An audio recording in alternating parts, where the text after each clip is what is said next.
امامت و بغاوت۔ سوال، حدیث شریف میں آتا ہے کہ جب تک 12 خلیفہ نہیں ہوں گے مسلمانوں کی حکومت کا زور نہیں ٹوٹے گا، اور جو شخص مسلمان سلطان کی اطاعت سے نکلے پھر مر جائے تو وہ جاہلیت کی موت مرتا ہے۔ ان احادیث کا جواب نقل سے دیں۔ جواب، یہ صاحب عباسی صاحب کے مسلک کے آدمی معلوم ہوتے ہیں جو ان احادیث کے پس پردہ یہ ثابت کرنا چاہتے ہیں کہ حضرت حسین رضی اللہ عنہ خروج کی وجہ سے جاہلیت کی موت میں معاذ اللہ استغفر اللہ، اور بنو امیہ کے خلفاء بڑے صالح تھے۔ دراصل ایک فتنہ تو وہ تھا جو حضرت علی رضی اللہ عنہ اور ائمہ اہل بیت کی حد سے زیادہ محبت اور حمایت سے پیدا ہوا، اور دوسرا فتنہ یہ ہے جو روافض کی ضد میں ہے، جس میں حضرت علی رضی اللہ تعالی عنہ اور امیر معاویہ رضی اللہ تعالی عنہ کو ایک مقام پر لا کھڑا کیا جاتا ہے۔ بنو امیہ کو بہترین خلفاء میں شامل کیا جاتا ہے، یزید کو صلح اور حضرت حسین رضی اللہ عنہ کو باغی گردانا جاتا ہے۔ یہ لوگ اپنے مطلب کی حدیثیں تو لے لیتے ہیں لیکن دوسری حدیثوں سے صرف نظر کر لیتے ہیں۔ یہ بات غلط ہے کہ سب خلفائے بنو امیہ صلحاء اور اتقیاء تھے، یعنی اللہ کا خوف رکھنے والے تھے، اور انہوں نے سب کچھ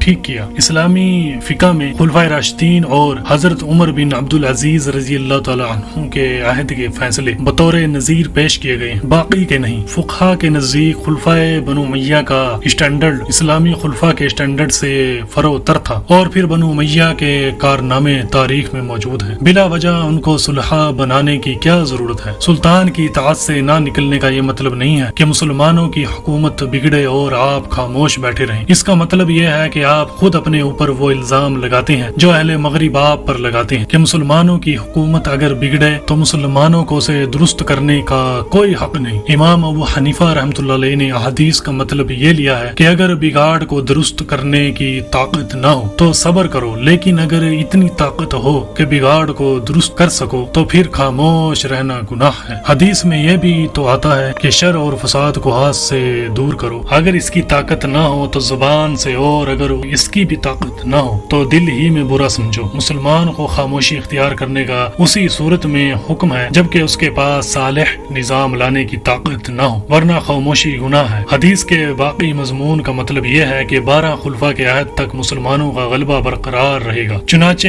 یہ امر واقعی ہے کہ بنو امیہ کے دور تک جبکہ 12 خلفاء ختم ہوتے ہیں ساری دنیا میں مسلمانوں کی ایک ہی سلطنت تھی جس کے سامنے کسی کو دم مارنے کی جرأت نہیں تھی، مگر اس کے بعد مسلمانوں کی 2 سلطنتیں قائم ہو گئی اور پھر ان میں اضافہ ہوتا گیا اور مسلمانوں کا زور ٹوٹ گیا۔